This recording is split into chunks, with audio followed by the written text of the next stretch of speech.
abantu bose bari kudufasha mu itangira cyangwa se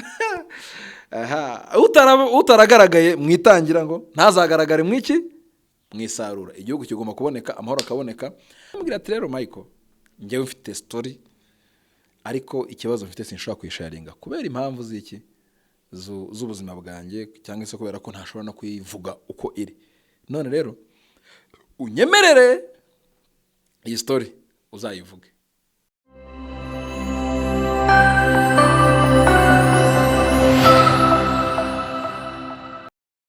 Haya meze mute abantu bo kuri Ngaga Podcast.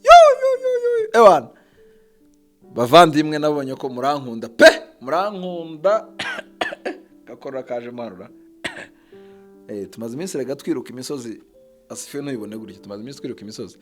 Meze neza. Shalom ndabahobeye abantu bari impande zitandukanye bakunda kureba ibiganiro byacu muri ahantu henshi mujyi wa Kigali, abantu bari muri Kongo, abantu bari muri Kongo. Mumeze neza.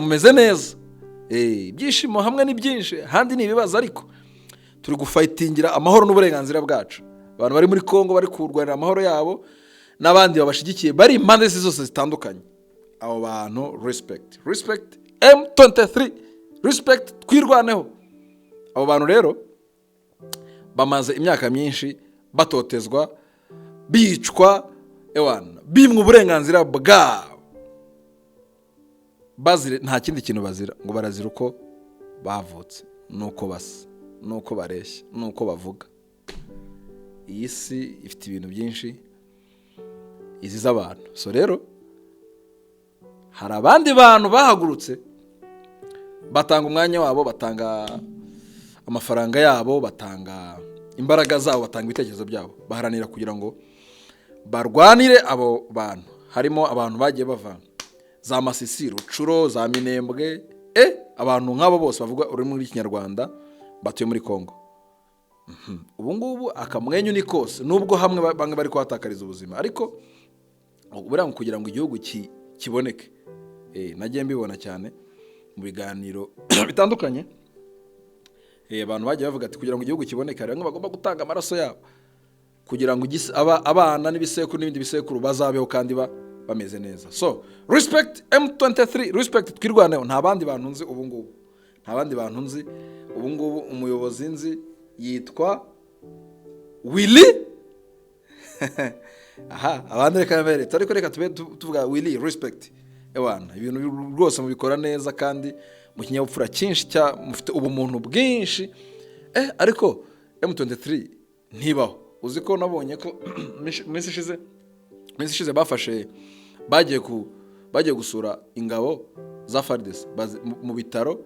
Abantu tekereza kujya gusura umuntu wari uri kukurasa, uri kukwangiriza, ari ashaka kukuvutsa ubuzima, ariko yamaze gukomereka, wamaze kumukubitira uramubwira ati buruhutse gato, buri mu bitaro bakuvura, ukagenda no ukamushyira ibyo kurya, ukamushyira amazi, ukamushyira n'imiti yo kubuvura. Uwo mutima mufite ni umutima n'uw'Imana kabisa, ni umutima wa Dawidi. Rero M23 twirwaneho, meze mute. Abantu bose rero bari no gutanga umusanzu mu buryo butandukanye. Abo bantu bari impande zitandukanye, umusanzu natwe twawutangaga. Turi kuri za social media, turi kuvuga mu buryo butandukanye. Hari n'umuntu wanga gukoresha amazina kuri social media, agahita agenda akitwa wenda nk'agapusi, yarangiza akavuga ku ma space. Tuba tubabona abantu batandukanye. Respect kuri abo bantu bose, buri muntu wese atanga umusanzu. Ufite amafaranga ayatanga, ufite ibitekerezo, duhagurukire hamwe. Abantu bose bari kudufasha mu itangira, cyangwa se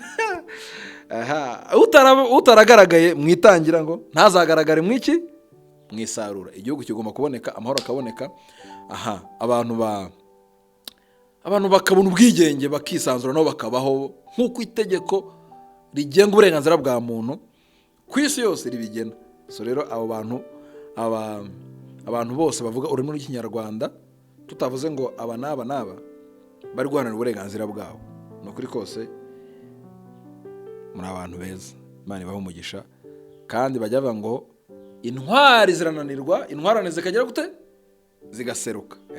Intwarane ubu ngubu nizo zihari gusa. Intwari zimwe zagiye zicogora, abandi bakagenda babona bitazakunda, ariko hari abantu bagenda batanga inama, bagenda batanga buri kintu kimwe n'ibyo cyose. Respect. Nabonye ahubwo n'umugabo bita Maître Moise Nyarugabo. Nabonye rwose urwandiko yatanze ahereza bavandimwe bahari hakurya, ababwira ati Banyamurenge rwose dukeneye umutekano wabo. Rwose ari kubikora neza, n'abanyarwanda bariyo badafite umutekano, ariko abavandimwe turi abantu bamwe kandi twese turi bamwe, tumeze neza. Bavandimwe rero, today mfite story of the day. Rero story mfite uyu munsi ni ikibazo. Hari umuntu, one of my friend yaranyandikiye arambwira ati rero Michael, nubwo duherukana kera ariko wibuke ko tukigana muri Troncome twari turi abajama kandi turi inshuti. Nubwo urabizi iyo abantu bize Troncome ikarangira, abantu bamwe bashobora kujya ku kigo kimwe, abandi bakajya ku kindi, cyangwa se secondaire yarangira bamwe bakajya hamwe abandi bakajya ahandi. Na shuguru z'isi zigatuma muburana mutabonana cyane. So rero uwo mushuti wanjye twabanye imyaka nka 10 irashize, nk'icumi irashize rwose irenga, kuko nize Troncome sindi kwibuka nimba ari 2000 na kangahe, ntago mbyibuka. Ariko uwo mushuti wanjye witwa nari muvuze kandi yarambujije kuvuga izina ryiwe. So rero yabonye ndi gukora ibiganiro ku mbuga nkoranyambaga, arambwira ati rero Michael, njyewe mfite story ariko ikibazo mfite sinshobora kuyisharinga kubera impamvu z'iki z'ubuzima bwanjye, cyangwa se kubera ko ntashobora no kuyivuga uko iri. None rero unyemerere iyi story uzayivuge, umbwirire abanyarwanda, umbwirire abantu bagukurikirana bose, bandike muri comment, cyangwa se nuzashaka kumamagara umwe cyangwa babiri uzabahe nimero yanjye, duhure tuganire. Bambwiye ati uzabigenze gutya. Ndavuga ati none se muvandimwe, wazaje kuri Ngaga podcast, ko ari urubuga rw'abantu bose bafite ibitekerezo byubaka, noneho ukabivuga. Arambwira ati rero mpamvu nabikubwiye ni mpamvu z'umutekano wanjye, cyangwa se sinzi kuvuga nk'uko bikwiriye, sinzashobora kuvugira kuri kamera. So rero mbona waba ari umuntu umwe wabimbwiye, n'undi mbona rero mitavuga ati uyu rero ngomba kujya nkora ikintu bita story of the day. Nubwo najya nyikora rimwe mu cyumweru cyangwa se rimwe mu byumweru bibiri, ariko tukagira umuntu dufasha, duha inama. Buriya hashobora kuza hasi comment, dushobora gukora comment 1000, comment nk'eshatu enye eshanu zikaba zagira ikintu zimarira umuntu. Ariko mwese abantu bo kuri Ngaga ndabizi ko mugira positive mind. So twagiye rero story ukuntu bimeze. So rero uwo muhungu ni inshuti yanjye, yarize arangije kwiga, so ajya mu buzima nyine bwo gushaka amafaranga hano mwisi. Akirangiza secondaire arayabona, noneho iwe arangiza 6e. Mu kurangiza 6e rero ukuntu byaje kugenda, yaje kubona scholarship. Yari umupeti w'umuhanga kabisa, hari ukuntu mwishuri amwiga akomuka mufite abandi bantu babasha cyane. Ibyo ni ibintu bisanzwe. Abona scholarship yo kujya kwiga mu mahanga. By the way, ajya kujya kwiga Canada. No, of course yari umwana umwe mu bana bane, ubwo akaba ari umwana wa kabiri wabo.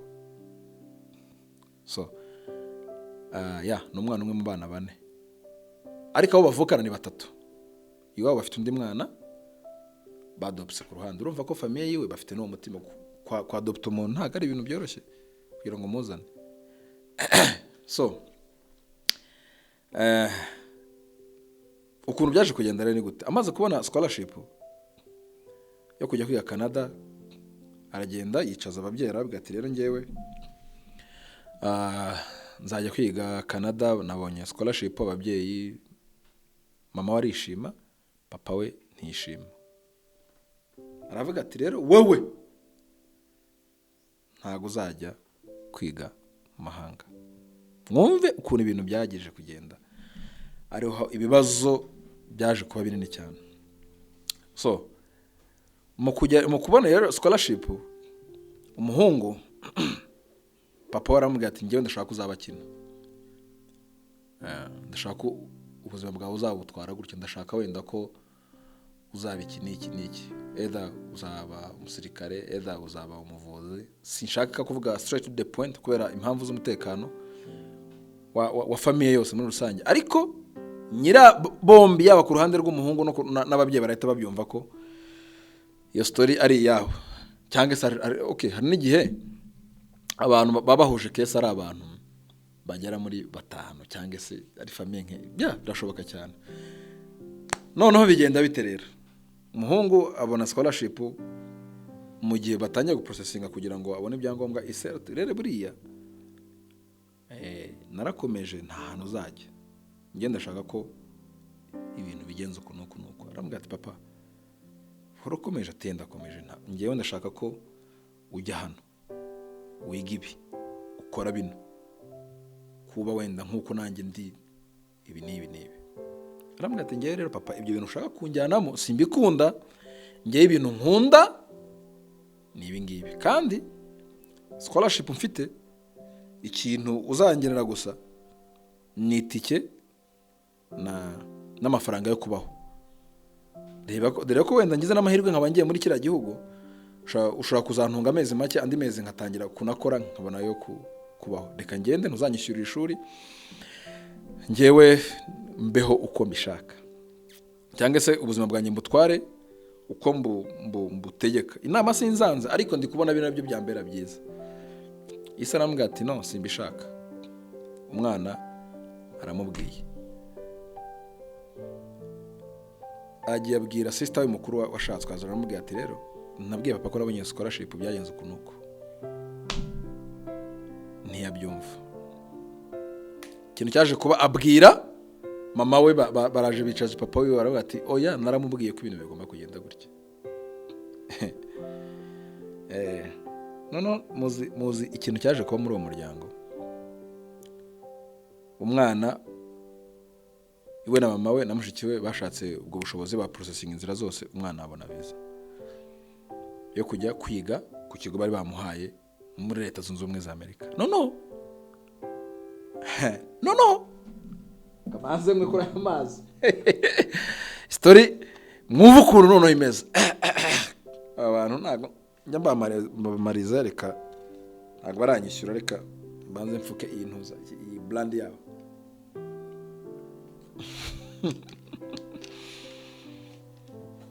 Okay, umva rero ukuntu byaje kugenda bavande.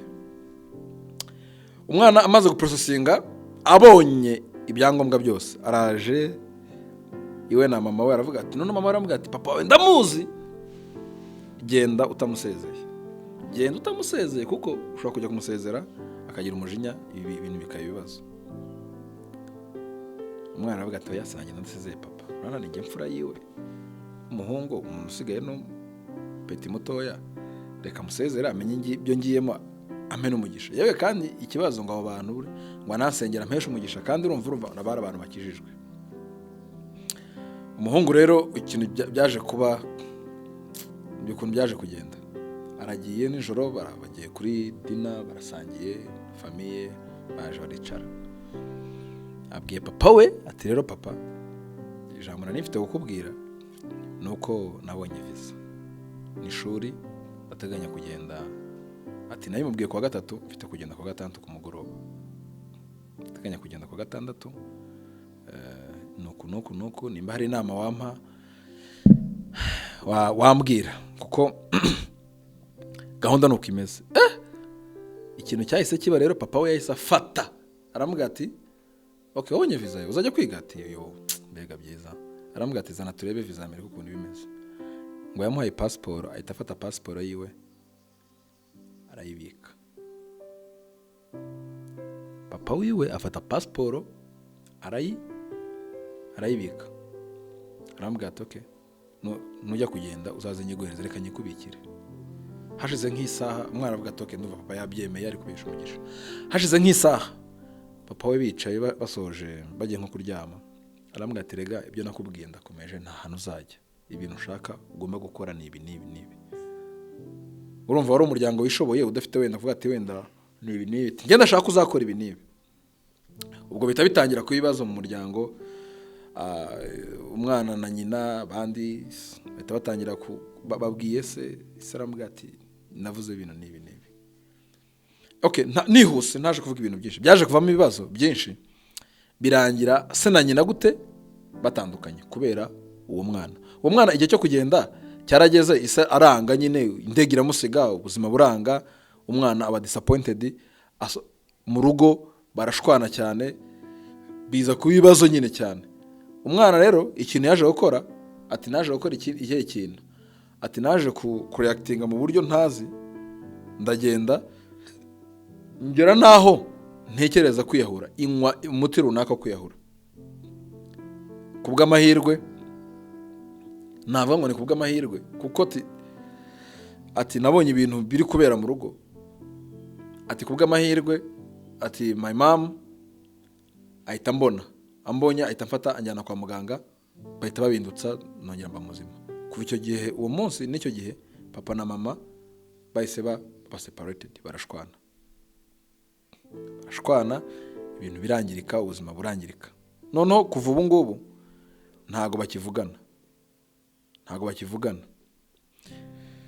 okay nihuse rero baje gushwana ise na nyina n'umwana barashwana famille irangirika ise aragenda nyina asigara mu rugo n'abana urumva se avuga ati ni wowe unteza abana ibiki n'ibiki utuma bansuzugura utuma batanyumva kuno namubwiye ko agomba kuba muri ubu buzima nawe uvuga ibi n'ibi none dore yaragiye kugira gute ubaravuga ko ari nge ubwo famille ita baba divorce akiba divorce iteruye papa kabanza akagenda kamara nk'ukwezi akagaruka ariko biza kurangira batandukanye.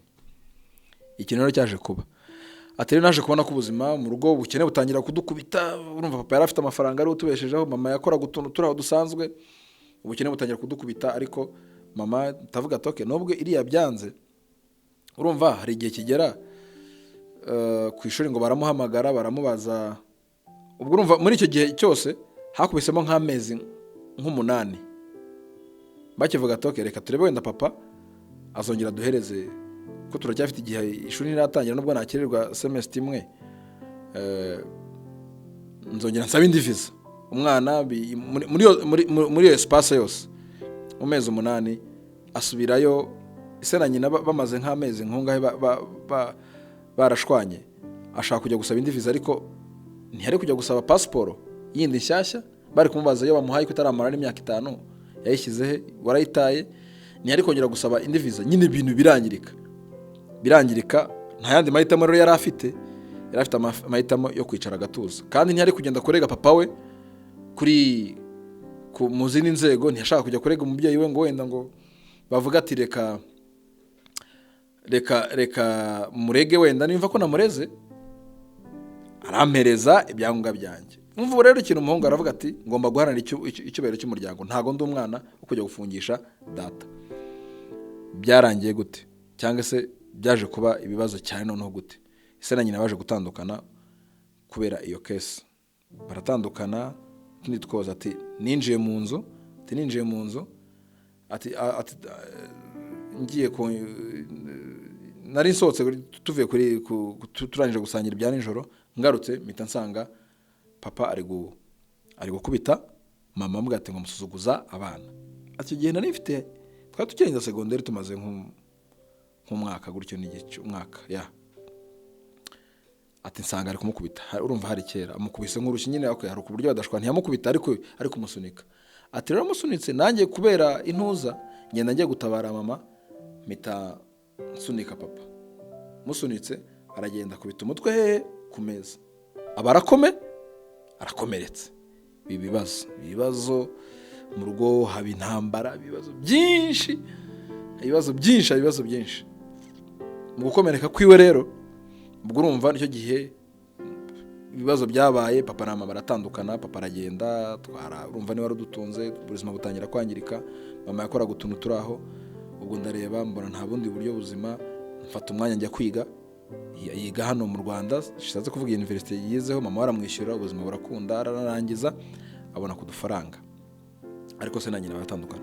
Noneho rero kese ihari ubu ngubu tuvugana baratandukanye ntibakivugana ibiki ati ubu ngubu ngiye nakunze umukobwa mare gukunda umukobwa turadetinga n'ibiki ariko ubu ngubu tugeze igihe cyo kujya gufata amarembo n'ibiki mpamagara papa akanyihorera akantuka akambwira ati nsange mama ati umuhungu wakurikiye nyina nuko bigenda ati wakurikiye nyoko genda gushingire ati mama ati papa mama yamubwira ati mama nawe namubwira ati mbwira papa mama ati sinshobora kubwira papa wawe nta kintu twavugana nawe ushaka genda urebe basohanye ati nta badata bacu ngira nta bandi bantu papa yavukanye n'undi mukobwa umwe nyine nta wundi muntu ashobora kwegera mu family ngo amufashe papa wiwe kandi uwo mukobwa aba mu mahanga nawe ngo baravugana akamubwira ati papa we namubwiye yanze none ko ngiye gushaka iyo story one sinayibwiye umukobwa tugiye kubana ko ari uko bimeze ubundi yambaza ngo papa aba hehe simubwiza ukuri kuko numvaga ndakeneye kumushyira mu bibazo byanjye by'umuryango papa aba hehe nkamubwira ati papa wanjye ntago aba mu Rwanda ibi n'ibi so rero tumaze nk'umwaka n'igice umukobwa bimbaza iyo story one sinayisharinze umukobwa dukundana icya kabiri iyo story impamvu ntayisharinze umukobwa sinashaka ko abimenya mbere y'igihe none umugubu ndabona ngeze mu gihe cyo kubimubwira ariko nabuze uburyo bimubwira kuko ndi kujya narabwiye papa ati abanza ze yemere batangire imihango bamfatira irembo ndongore ati papa nawe ntabikozwa nabibwira mama ntabikozwa none ubu ngubu ndabigenza ne ubuzima bwanjye buri kwangirika story yanjye rero nuko nguko imeze bwana Michael uramfasha iki ese inge mbese impamvu nta wundi muntu afite wamugira muri ibyo bintu nta wundi muntu afite ushaka kumugira mu nzira zo kugira ngo abone urugo ubone umukobwa wabane imihango yose umukobwa ndikumubwira ati aze twibanire akanga ati ngewe ntibikunda nambaye ikanzu y'umweru ntago twabana kandi umukobwa ndi kubona ahubwo atangiye kugira akantu ko kubivamo kandi mu by'ukuri ndamukunda tumaranye almost umwaka none ndabigenza nte ndajya kurega mu nzego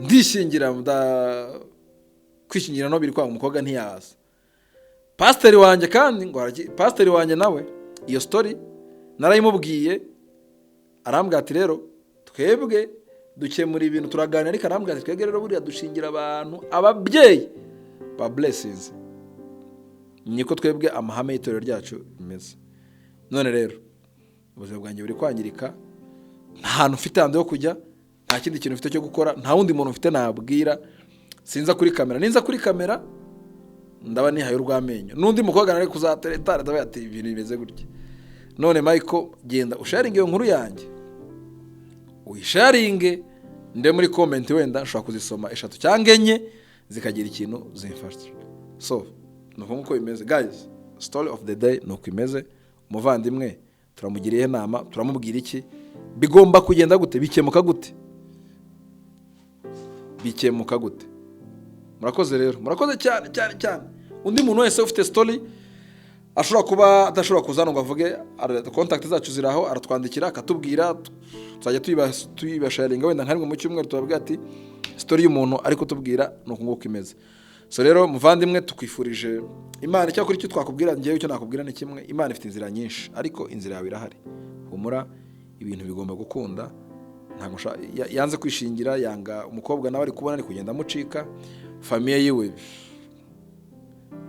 ntago ibyumva kandi ntago ashaka gufata n'umwanya ngo yegere umukobwa na famille y'umukobwa ababwire ibyo bintu kuko yarambwira ati famille y'umukobwa ni abantu biyubatse mu buryo bwose ni famille ifatika navuze ngo famille ifatika wenda hari uburyo abantu babyumva ni abantu nyine bagendera ku muco wose abantu nyine no mu buryo bwa gikristo bari ngurike ndamutse rero bumvishe iyo story n'umukobwa no kumubura nshobora kumubura so kandi ndabona ari we muntu twabana ko tumaranye igihe kinini twariyubatse twasharinze ibintu byinshi twaguze ubutaka turi kumwe imodoka ngendamo so kimwe cya kabiri natanze nka 70% ta 30%.